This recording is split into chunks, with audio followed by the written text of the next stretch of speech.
How helpful was this Fire AIDS revisions for you? The Fire AIDS revisions, I think it was a great initiative, sir, because it was given for us maybe around 20 days before the exam. Now it is that a part of a preparation where you have everything in mind, but you feel like you're forgetting whatever you studied. And at that point, it was like someone reading out all the important stuff to you, and it was going into your brain. So that was a very good thing. It was very useful for me. I should emphasize about this Fire AIDS revision. As you all know about this book called Quick Review Series, this is one of the hot cake right now. And in 2019 June FMGE, there were about more than 140 questions handpicked straight from this material.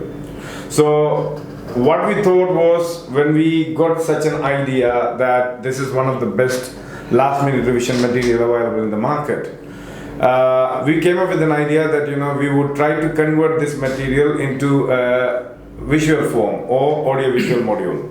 Then we started shooting this material, and at last minute we came up with the name called Fire AIDS, because we were giving for the last minute revision that is 3 days, and it's kind of intensive revision where we were brushing up all the high yield topics, and it really helped a lot of students, and we got a lot of positive feedbacks from the students.